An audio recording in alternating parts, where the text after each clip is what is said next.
It?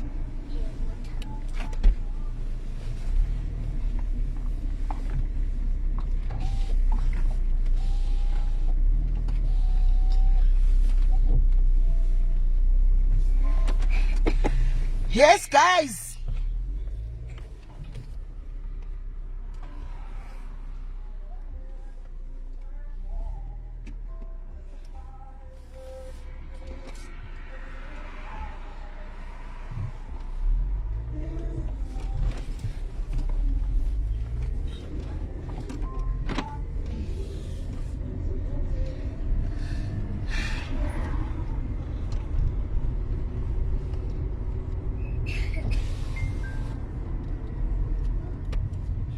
Hello guys, masquera say.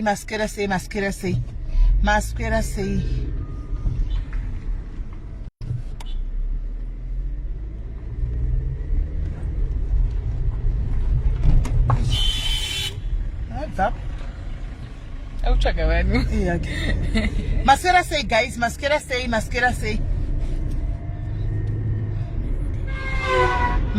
say. Oh, Natasha, thank you. Zvechembereka, Zvechembereka, ndizvo chaizvo.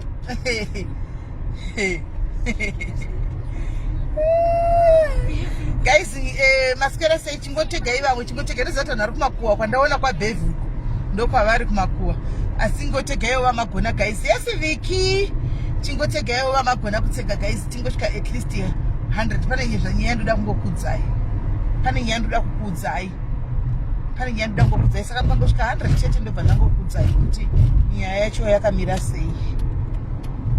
Kana ndiri wrong motaura kuti ndiri wrong guys. Macorrections domada. Okwaere macorrections domada. Oh, thank you Vicky, thank you. Ngomagogo so kumele represent vamagogo. Kumele si represent vamagogo so. And earrings on it. Oh, thank you, blessing, thank you guys. Guys, chingotegai vamwe tingokwanisa kusvika ndikiri I know kuti harisidhei rangu remalife. Mimbai mwanangu ndepi harisidhei remalife saka vanhu vanenge vachingoti mhino kuti zviri kufamba sei, but tikangosvika 100 guys, tikangosvika 100 chete 100. Esther Million, how are you? Thank you my sister, thank you. Pandidzisewo makeup indiri kutodzidzira mimbai makeup, ndiri kutoidzidzira uda kudzisikana munhu ari kudzidzira ina ndogoni ndongopura ndongodzibarangaza kumeso kwangu ndongotama tachapu kumeso kwangu kundotoita zvemakapu zvonetsa izvi.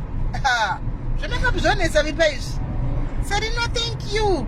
Ini makeup guys ndinongodhrowa zvanga kuti zvandangoita ipapo ndizvozvo ndoina handisi perfect, handigoni kusachona one day maearring maeyebrows anga ndakatarisa uko mangwana mumwe musana ndakabuda zvakanaka, mumwe musana ndakadii because makeup mahwani guys. Zvine varidziva zvezvemakeup izvi zvisati zvigonisi, zvemakeup zvine varidziva zvezvi handinyatso zvakanaka. Febi mwanangu uri sei hanzi kuchena here ukomata kwaaniko zvekungorasisa Febi, zvekungorasisawo so zvekungorasisa Tepi hanzi kuchenera svoto. Tapia video, thank you. Usakada atochenera svoto ibaba. Kuti mangona roko erangu ramavara tengetai. Mangona viscose. Maona viscose ka ndoya mangoona. Oh, thank you Vicky, thank you. Shelter, how are you? Okay guys, time 56. Ngatingosvika iora ichikuwa kana ku 70. Ngotegai vamwe tisvike ku 70 guys. Ngotegai vamwe tisvike ku 70.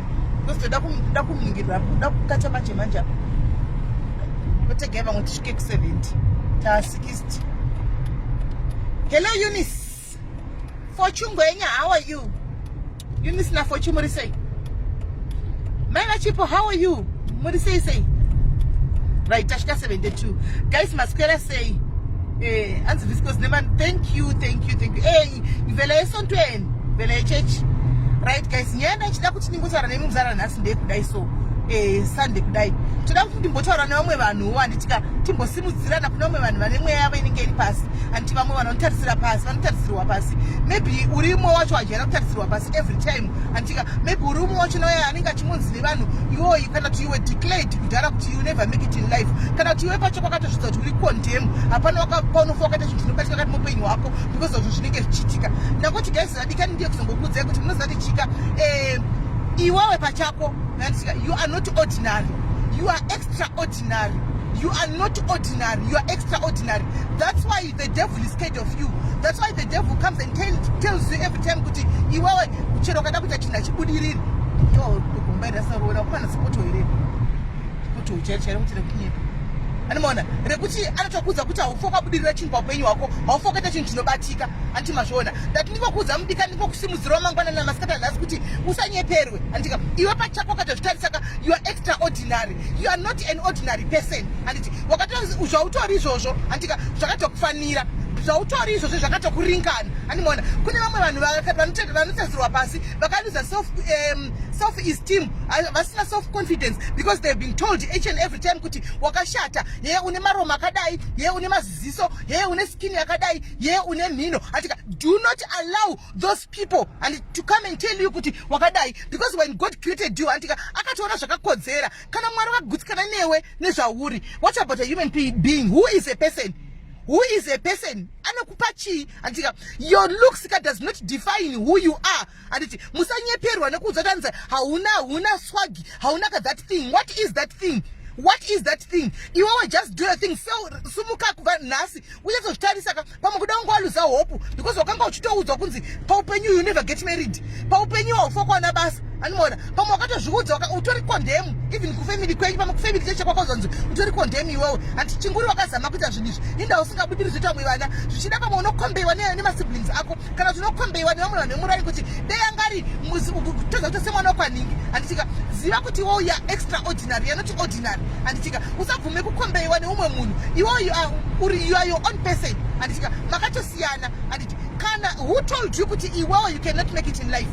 Who told you? Akakudza kuti paupenyu it will never happen kwauri hazvo zvakaita kwauri ucharamba uchingori munhu arirombe kuda ucharamba uchingori munhu ane nzara kuda ucharamba uchingori munhu anenge achingotukwa akakudza kuti paupenyu will never make it ndiani? Go back to that person and tell that person kuti you know what, you are not my God anditi kana kuina mwari vakadisika kugutsikana neni anditi the way that you are right now, the situation that you are in right now zvauri kupinda nazvo zvamusangana nazvo kana zvakambosangana nazvo zvinotokurwadza kana zvaunofunga kuti zvakakuisira pasi andika it was just a way waipeverwa way yekuti usimbe andika so that when kana wazosimuka wai paunenge wave kumusoro ikoko antiwaona those people you be there to remind them kuti ndini yoyo wamaiti hazvi zvakabudirira ndini yoyo wamaiti handifi ndakaroorwa ndini yoyo wamaiti handifi ndakaona basa ndini yoyo wamaiti handifi ndakaita mwana antivazvona then you are there, you be there to remind those people anditika saka never mind guys on how zvawakadisappointwa nazvo kana kuti kudii. Don't ever allow people to come back and bring in your past antika in your presence because your past will never determine who you are. Your past is not you today antika that's why it's called the past. Zvinhu zvakasara kumasure anti whatever that you have done in the past people they've got a tendency of coming to remind you each and every day kuti hey iwe papa wakazombohurira murume iwe papa wakazombohurira mukadzi iwe papa wakazomboba iwe papa wakazombouraya munhu iwe past yako past antika munhu wese ofucha ane capability of becoming somebody in life anditi be the person that you want to be today antika be the person that you want to be today. Simuka unyatozvivharavhara uite gezegeze unyatsosasmaila kukumeso ubude uende unyatsozvitesa paglasi kuti ende ninika I am extraordinary. That's why I am always targeted because you are not a normal person, you are extraordinary. Makambona munhu ari extraordinary. There are always stories and after stories. You ask yourself sometimes kuti wangu munyama here chimwe chii ukanonyora comment panonyora vamwe yako yega ndo inonongwa ukapinda muchechi munhu wese ngakangosasopa uri ukaenda kana kunga kumuchato munhu wese ngachitaura nezvako. It's because you are extraordinary. You are extraordinary. Hauna kufanana nevamwe vanhu vanenge vatoripo ipapo antimazvona une zodzo dzaunoti yaunenge unayo unatori nezodzo yako wega yaunayo and do not let anybody take away that zodzo kubva kwauri. Usabvumire vanhu vanowawata usabvumire dzingave hama dzingave chii usabvumire munhu anowawata anongoya kuzongowawata odarika oenda kuti akudzikisire pasi because zviri maurika they will never take it. Zviri mauri zvakatokura ukatokosha iwewe utori palevhu yako wega antimaona utori palevhu yako wega I know kuti a lot of people vanenge destroy our hope. Unenge vamwe vasina kana self esteem. Umwe achagoni kana kuti amire umwe kutora picture chako kuti aposte picture yake even patimeline haakwanisi because zvakamboudzwa kana zvanoudzwa nevanhu kuti unotora picture hanzi makumbo akazopenda akadai. So no, iwe makumbo aya hauna kuzvibhendesa makumbo wega, hauna kucreata makumbo ako iwo ukamabhendesa kuti Mwari noda makumbo akabhenda. Handina kuzvicreata ini ndikati Mwari ndoda mhino yakadai, handina kuzvicreata ini ndikati Mwari ndikuda guma rakadai kana kuti ndikuda muromo wakadai. No, ndakapiwa naMwari. Mwari vachitoka izvo zviri pauri makumbo iwayo, handika muromo iwoyo, Mwari vakationa zvakakodzera, Mwari vakationa vachitogutsikana nazvo kuti izvi ndo zvandida kuti uluke izvi. There is no need for you to compare yourself with anybody. Don't ever allow somebody to come and compare you. Handika you are incomparable. Handika usakucompare iwe neumwe munhu. Iwe uri iwewe, the next person is nyingi. You can never be the same. Hamungavi makafanana, hamungaiti vanhu vakafanana mese. Handika saka musabvume guys. Ngikiri message yangu ndaida kukupaya nhasi ndekuti musabvume kudzikisirwa pasi nevamwe vanhu, musabvume kurimindwa zvinhu zvamakamboita kuti wakararama zvakadai so paya. What can you tell us iwewe? Iwe waitori munhu anosikama aidai. Yes, maindiziva. Yes, maindiziva. Handika maindiziva kudhara, but zvamaindiziva kudhara, this is not who I am today. Yes, you knew me long time ago, handika, but that does not define the person that I am today. Wakandiziva kurora wakandiziva. Now I am somebody else. Handiti kunonzi kana munhu ave muna Kristu chive chisikwa chitsva. Handitika iwewe wakatove muna Kristu ka utori chisikwa chitsva, utori a new creation. Handiti utori a new creation. Usabvume kutarisirwa pasi, usabvume kudzikisirwa. Handiti kune madhimoni, kuna na Satan vakangomirira kuti each and every time you try and do something, they want to try and tell you kuti iwe wakangamwa zviya. Come on. But tikapinda apa pagetopinda nemukoko apa ndopaziva pakubuda kuti unonitsa.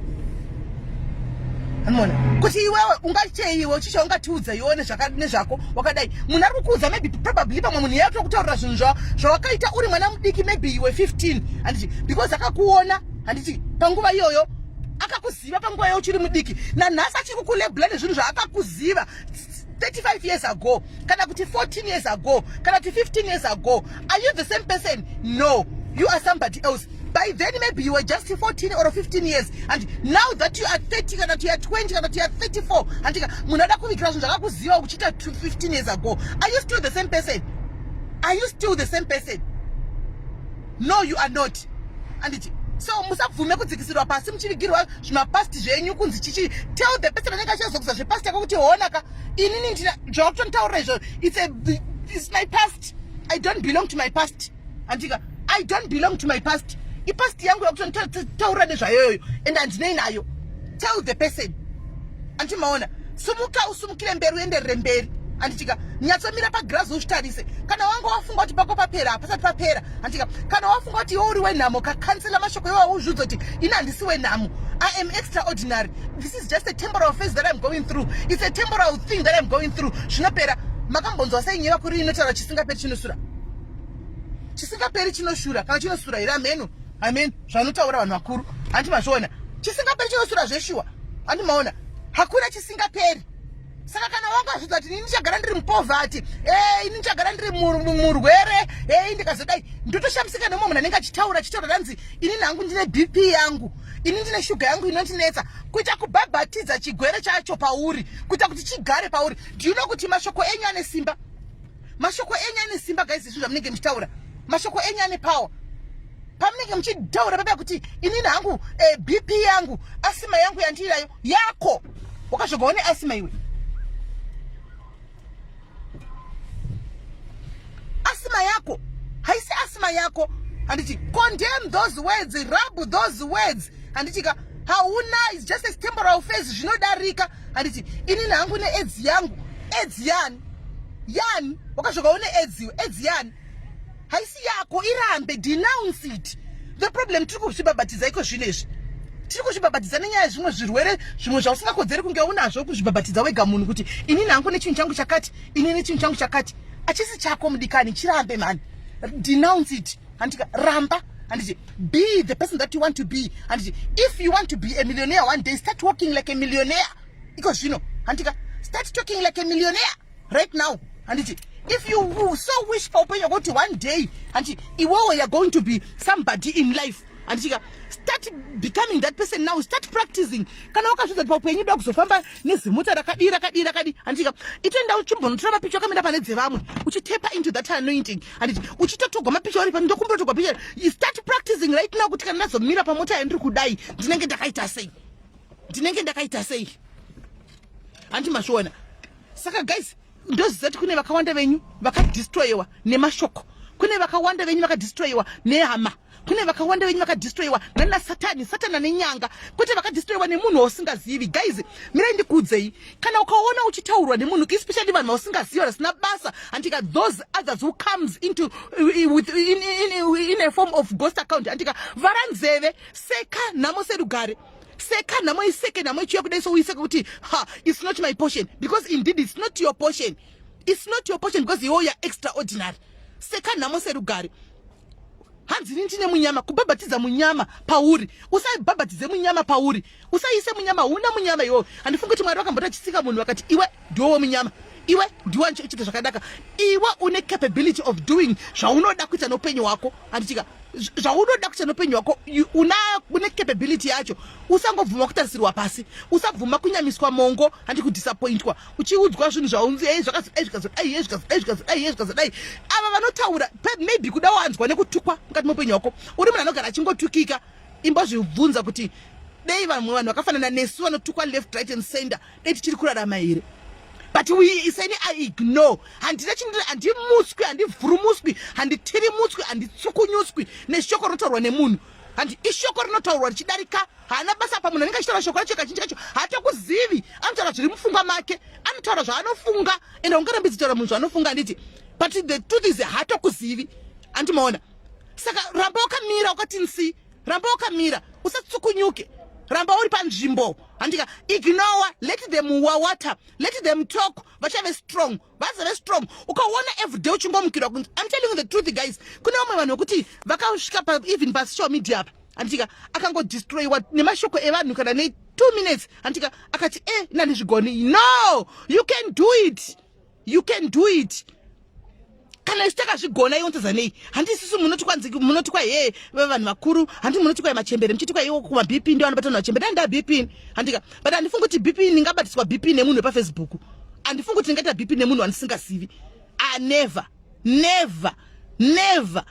Ini kana ndatomira muchagotaura, mugowawata, mugonyora, mugotaura, mugonokweretana, mugonohotspotana hatred, mugonohotspotana data, rigopera muchingotaura zvokuti meli anditsikinyuki. Ndinenge ndangomira panzvimbo amundigone because mashoko ndakadzidza paupenyu hwangu kuti shoko rinopinda neuku richibuda kazhinji vanhu ndinenge chitaura kuzivi. So maybe uripo wakataurwa dzingave neshamwari handika dzako chechedzo dzakudestroya behind your back chifunga dzikudestroya ka hauna kudestroyiwa. Kuna nanodestroya munhu guys, musafe makanyeperwa, musafe makanyeperwa. Kuna nanodestroya munhu, chinodestroya munhu chine ndimwari. Animaona chinodestroya munhu chine ndimwari noti ndivanenge vakakuisa panzvimbo ndivangosa kuti right time yako yakwana kuti ndichikubvisa panzvimbo pandakakuisa, time yako yakwana kuti ndichikusimudzira. Antimaona. Saka guys, take back your self-esteem. Antika torai back what belongs to you. Take back by fire by force. Antika confidence zako konfafa. Umira no konfafa zako apa uti inini ndiro konfafa. Animaona. Don't ever allow shoko kana munhu anoyachihuma namberi kwako. Usabvumira anayachikuza zvekuti kwa past yako. Isusu guys takapiwa mapast yesesu. Isusu kana ndirisina pancha ndisina kupiwa. Apa I'm trying to talk neumwe munhu ari musituation yakafanana ndingotaurawo. I don't know what I'm saying but ndingotaurawo. Animaona. Takapiwa mapast ese guys. Takatombopiwa meda. Muri kunzwa meda. Takapiwa meda. Indakapiwa meda ini. Inini nekazi nangu sister yangu yanazuva tikanzi vakauraya munhu apa. You know, munozati zvinochenda you don't even have to answer. Ndakangosika ndikati, kuraya munhu? Isi tinogara tiri pamalive. Who doesn't know Zuva? Who doesn't know me? Mapurisa acho akati zvikadii tikasungwa kupi? Dhoke tacho riripi? Tisingatsvagwi. Takanzi takauraya munhu. Guys, meda takaipiwa. Meda. Muri kunzwa? Umbavha takaupiwa handiziviwo kuti ndiani. Ndikambowa kumwe kwai vavakarogwa nemurungu, vakabira murungu. Kwai ndakabira murungu mamiliyoni mangani. Ndo vakatengesa imba yavo, vakatengesa dzimota. I'm like, wow, what? Maka, do you know me? Apa igosika nenge short. akuna shoko risina kutaurwa. Takaudzwa ungomwa guys. Takaudzwa ungomwa, takaudzwa ungomwa ini kunzi hana zvaari hana mwana. Takaudzwa ungomwa ini ndikanzi ndikambo ndinozochita zviro zvinozokontradicta uzozivi chokwadi kuti ndezvipi. Zvikambozi mwana mukadzi ndiye wake wakahura uya. Saka unozochinya chokwadi chicho ndechipi apa nokosiya zvakadaro zvichingotaura. Hanomaona. So those that ndochi chinonzi munhu paupenyu. Saka ini ndikuti dai taiteerera zvotaurwa nevanhu ka chokwadi unofuma usina self esteem yakadamburwa nevanhu. Antimaona, but I've learned kuti shoko rinopinda ukuchivana uko, oh, you don't know me, shut up, keep quiet, you don't know me. You can wawata kana hukura the way you want. Antimaona, you don't know me, period. It's as period as that. Chiefs. But I win. Why? Ayo ansoda fara winda imichinja imota. Ndamoto kwa kumota dzawamwe kana muchida. Ndaipa neziro. Kunze. Because it's life. Tell those people kuti ndikutaurisa kuti to mind their own business. Right. Antimazvona guys. Saka ndoda kungotaura. Sorry guys, ndasvika pa ndikuda pinda pa mall apa ndobva uchechi saka ndoda pinda mall mupanzva ndoda mo. Saka nangoti ningokuudzai kuti musabvuma guys. Antika hama dzinokuita mukombedzi wana kugara newe pasi. Antika munhu hama chedzinokugarira pasi. Kutaura kuti upi vamwe vanopera urogwa vesava. Iye achingongongwesha achingokwesha nemagaro acharogwa iyeyi. Harogwi kurogwa ndiana ndorora zvakadai. Vakatozvitaurira izvozvo. Vakatokuudza izvozvo. Vakatokuona iwe usingarogwi uchichembera. Uchingori chimbuya chasvika pakuti usina kana murume. Antika geza mudikani simuka yansaudza kuti udeclare kuti Mwari ndicharorwa. Antika kana madelay ya Mwari asi time yangu ichasvika. Ingawanisa rakapiwa mwana ane 99 years. Akwegura achita acha atove mumenopause wamati tave mumenopause wamati acha fakabata mwana wamati acha dini. Mwari wakati ndiri Mwari veminana ndiri Mwari weshamiso. Antika with God you are able to do anything guys. Anditi as long as I was waiting for your call because sure this is Lizzie. Okay, Mirai. Andimona. Akuna chinonzi ichi chakadai so whether uri mudhafu akaita sei kana kuti uri mutete akaita sei dadane zvauri, that's who you are. Andika God was satisfied when he created you like that. Kana Mwari vakati iwe dhafu buda wakadai so iwe muslimu buda wakadai Mwari vakagutsikana nazvo usacha azima nyara simedi aiwa ndiri parking lot ni moli ndiri parking lot vana vanonyara chiko ndiri parking lot pango zara vanopakisa mota nai vanonyara chicha vanonyara hai wow handimaona guys saka ndizvona ndangoti ndikudzei nokuti pano vanhu vakawanda vakadestroyiwa guys. A lot of people have been destroyed by relatives, by other people and what not. Handitika saka ndaida ngosimudzira umwe munhu muzara nhasi kuti you know wachitosumuka uzvidza kuti ini Mwari ndinoroorwa, ini Mwari wangu murume ariko wakapinda pakaoma, wakapinda mumarriage kanga isingaiti, ukashungurudzwa uri mukati memarriage iyoyo kusvikira wabuda. Handika vakatoti irizi hure imvana munoziva kuti vazhinji vanenge vadzoka kuma marriages school vanoudzwa kunzi hure, vanopiwa nhikiri yekunzi hure, title yekunzi hure. Handi mazviona kana ukangoita murume ukadzoka kumba chete nekwakutonzi hure iro. Handi mazviona hausi hure mudikani, hausi hure. Tiudza Mwari kuti iro riri kunzi hure iro rine vanhu richaroorwa ende richanyadzisa vavengi. Handika nyadzisa Satani, nyadzisa vavengi. Simuka kana wanga uchichema right now pamwe kuda uri kuchema siku nesikati kuti Mwari murume uyu one zvaari kunditira, murume uyu asikurara mumba Mwari, murume uyu onai Jehovha ndoita sei. Handika mudikani chipukuta musodzi iyoyo, chipukuta musodzi usimuke umire ugeze uzoreva selimba muromo kana lipstick use lipstick usekerere uchisekerera uti Mwari I am extraordinary ndosaka zviri kuitika kwandiri mamuda kuti zvitike kunani uone kuti Mwari avakuvhigiriri avakubvisiri here all that shame you are funga kuti une shame yoyo. God will come and remove all that shame you are funga kuti ndanyadziswa ndaita sei. Mwari anobvisa that shame yoyo. Handikabva vaisa smile pameso pako, andimazviona vaisa smile pameso pako. So guys ndangoti ndisimudzire umwe munhu zuva nhasi. Anditi dei ndaidefine nepast yangu inini guys, ini ndogara ndichikudzai kuti ndandiri munhu ari condemn moza chinonzi chigunduru chikondemo ndini munhu mwana akakura aine musikanzwa yese because I was spoiled ndaiwana zvandoda zvese ndichikura.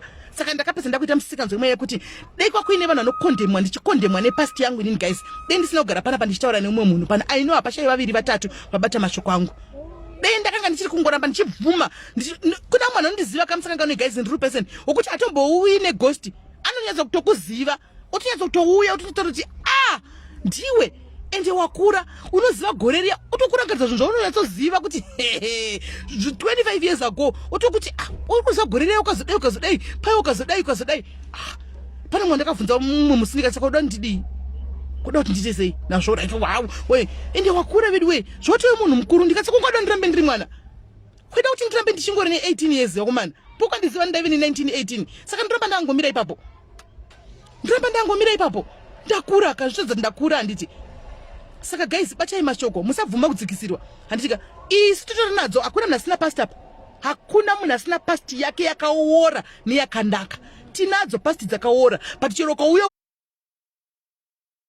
ukamira apa uchizondiziva wakakura neni wakadya neni mundiro 1 ukadziteura past dzangu usafunga kuti ndichatsukunyuka ndichasuduruka kuti ndichachema nokuti kwautara past yangu nditokuti wapedza shamwarika ndizvo zvakutaura nezvezveku ndosaka ichinzi past ndave mumwe munhu munyuwani ndakatendeuka ndakuzama atotoramba ndichenderera mberi noupenyu hwangu ndotoendera mberi noupenyu hwangu anditera don't entertain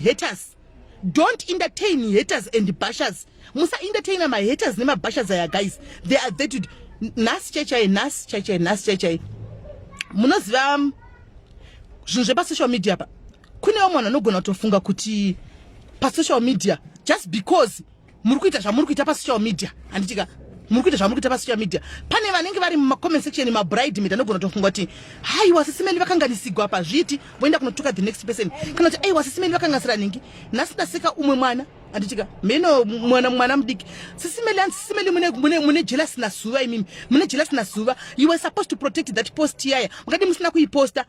Come on, ndikati ndaseka ndikati ndatanga nchiti in a good way ndikati ona you don't know anything zvaitika you don't know what happened chimbonyara kibzi andika kubasa kwedu social media kubasa kwedu izvo right now andivaire vamwe vanhu live but guys munozviziva I don't press a live button for all Jack and Jews ndakaguma kudhara izvozvo andika the only person wandinobaira live button ndisuva because tinozivana I am comfortable kubaira live button ari comfortable kubaira live button ndiye munhu wani wekuti ndikakanya beans anobaira live button agondibvumburudza agondibhasha ndinenge ndirimo mu comment section ndichitoseka ma laughing emoji kana tinchipindura zvandoda antimaona because we are comfortable with each other like that ndikatouya nenyaya yake anogona kuya chitaka achibhasha ari mukati mu comment section but achitoziva kuti Sis Melly atondudza kuti ndikuenda kunotaura nezvenyaya iyo oti endai ndiye ndirimo mu comment section saka unenge usingazvizivi uri bridemaid anditi ndikutaura izvi pa live because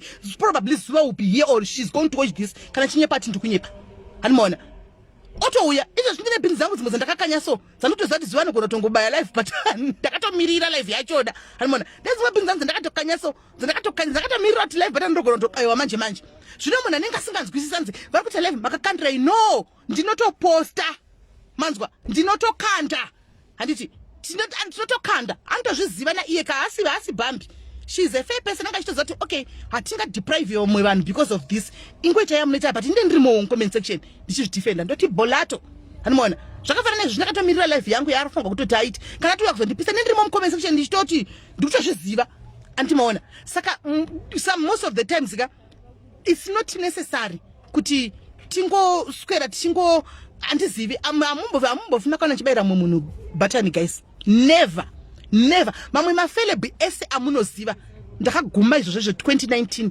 handino ndinobaira live button ndikabaya live button pano ndindaisa topic up chete ndiziva chete ende anenge achitoziva game remember ziva nditaura naye pafacebook aini isu tinotaura one on one pafoni handimaona pafoni ndati ndiudze mabridemaids aya mamwe handitika aziva mamwe maviri andaona so handimaona kuti muzive ndotaura naye one on one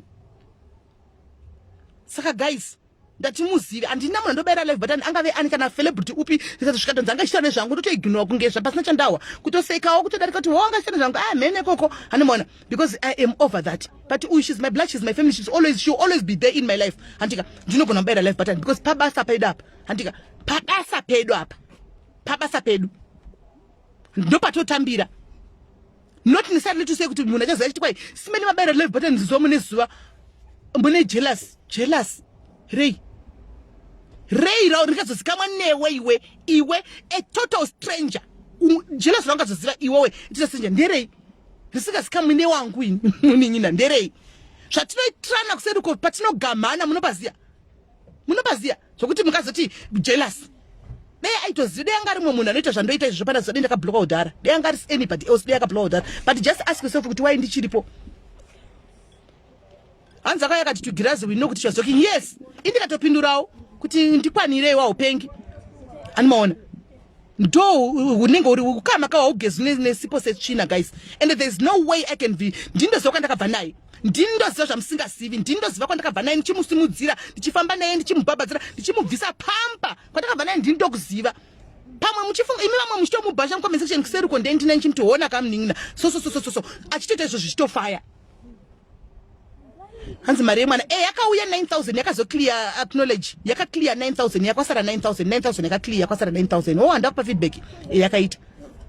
There is no way I can, if andazviziva iye kuti if ever kuna munhu mugame rake irire kuti ada kuenda kumusoro kwarida kuenda kwatisina edu isusu shuviro dzokusvika nokuti takafura mazira acho iwa tongotamba pana pachiguma animaona ndotomupusha zvakasimba mubvunze yakudze ndinomupusha ndikuti aiwa apa imbodai apa idai zvishimwe zvichibudira zvimwe zvichidi zvinenge zvisingazikamune ruzhinji achinda because I'm one person akamira kuti anomira naye ngaende kumusoro ikoko ndakumuona kuti uyo ndakamubvisa pamba ngaende kumusoro ikoko kana zvichiita ngaende wondo chechidzo mukaona papa panoisa mapost achibvisa akaisa post achida kupindura munhu anenge amutuka obva abvisa ndindo mudzachikurumidza kuenda anobvisa post iyoyo ende anobvisa because hauna hondo yauri kuita, hauna hondo yauri kuita nemunhu bvisa post ende anobvisa akandidata live anombotsa mwoka munhu nyama ndoda kuita live ini ndoda kudai ndoti hakuna live yauri kuita, hakuna live yekupindura kuita zvinodarika don't respond obva ati zi ende zvinodarika zveshuwa mubvunze. The problem is you don't know, hamuna mafacts. You don't know anything.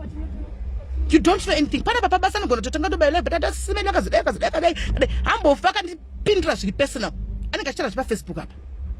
There's a reason kedi chitoziva izvo even yandakaita yanga chipopotegwa nemama mabridesmaid 2 andaona so animaona she knew everything but she yes to defend anditi the brand ambassador. Saka guys ndizvo mashaka ndida kuti ningokudza otherwise haisi nyaya yayo izvo zvizvi. Nyaya yangu yanga iri pane mumwe munhu kuti usaluze self esteem yako antimaona nekuda kwezvinhu zvinotaurwa nevanhu kana nemashoko ende cancel ende kubva nhasi cheche chibva wasimuka andika uzore lipstick yako kana mafuta pamuromo uzvitaurire kuti ininika chara wakadeclarewa kunzi achiitika mupenyu wako haurorwe hauite mwana hauwane basa haufoka gara zvakanaka nemurume utaura kuti munonyepa ndichagara zvakanaka. Udeclare kuti munonyepa wangu murume ari kuuya, udeclare kuti munonyepa wangu mwana ari kuuya, udeclare kuti munonyepa zvirwere izvi hakuna chirwere zviri kudarika. It's a test zvinodarika izvi animaona and ndina chirwere chandinacho I am healthy handichika woendera mberi wakadaro guys ndo mashoko anadani ningotaura nemuzara nhasi sesande kudai. And also ndaona Beverly Sivanda mutegei guys, I saw her post. Bev, whatever that you are going through, Bev, whatever that you are going through, my sister antika all is well, all is well. She's like a sister to me, Bev. She talks to me, we talk ndataya kumufonera and this is abvisa line randoziva ndofunga kwesha rimwe line animaona whatever that you are going through, Beverly Sivanda, it's a phase, it will come to pass. The devil has come and to kill and to destroy. Never allow people to destroy you. Mira panjimbo pako antika mira panjimbo pako. Yes, at the end of the day waposta murumo wako antika, but at the end of the day he's still your husband. He is still your husband. And then mangwana mugadzana, and then what? And then what, baby? And then what? So I know my sister you are in pain right now. I know you are in pain. Find somebody else to talk to kuharare ikoko. Chaga munhu wokutaura naye. Chaga munhu wokutaura naye. Ndikutokutsvaga kana uchikwanisa kutaura neni uya utaure neni. Izvi zvinoitika every day, baby. Zvinoitika every time. Whoever is giving you those screenshots and those pictures antika is munhu here. You have to be very much careful of that person because arikupa kuti uite sei. Arikupa kuti uite sei. Kuti uite stress anditi. Kuti udone antika kuti uite headache. Right now you are uskurara. Uchifunga zvandatumigwa izvi mapictures emurume nomwe munhu hausi kurara but munhu yeye ari kurara. So Beverly Sivanda, my sister, find somebody else to talk to. There are so many people that you can talk to. Tsvaga mumwe munhu wokutaura naye kwarari. There are better ways to solve this your marriage. This is your marriage you are talking about. This is your marriage you are talking about. You are not talking about your affair kana tichi marriage yako unless akosadi baba vachose. Saka nakoti ndidaridzone pa life panapa because muwe panapa indokataura ma standards and comfortable nawo vanhu vangu vanoza tiri comfortable totaura kuseri kokusvikira pari deep ndotaura ndosaka ndangozvitaurawo in passing because munhu wangu befu animaona. Saka guys ndangoti muswere zvakanaka nditika kune vari kukwanisa kubata befu mudze kuti kana Sis Melly tsvaka munhu mukuru wokutaura, ngauye padiaries pazere vanhu vakuru apa vekutaura navo, ngauye atsvage vanhu vekutaura navo, kana kuti kwarareko kungatsvage munhu kunotogara naye pasi, kana any pastor aende kunogara navo pasi vasingamuzivi, anochemera kwavari. Bev, pinda murumu mako, pinda muinner room yako, vara door, chema sitele kuri momo, paunobuda you be feeling okay. Then kumbira Mwari for wisdom and guidance, also oversee zvinhu zvawasangana nazvo. Miedzo inodarika ina basa, miedzo ufunge, miedzo iyi inodarika. Saka mundu avaka asiri oga I know pa 114 vari pano pane vakadzi vari kuchema futi now mudzimba nevarume. Andika pindai mudzimba mucheme chaizvo, you feel better afterwards, and wo apply a lipstick yako apedza wofamba woenda. Andichika it's just a phase, you are just being tempted, you are just being tested. Antika we all go through this at some point one way or the other totombosangana nazvo. Andimaona saka there's no need to break down. There is no need to keep on crying. You end up inviting the devil in your life. And it's gesa, we say lipstick, ufambe, uzhudze kuti you know what? All is well, God, and all will be well. Guys, move in is varakanaka. Moskweda munyasha. Bless you.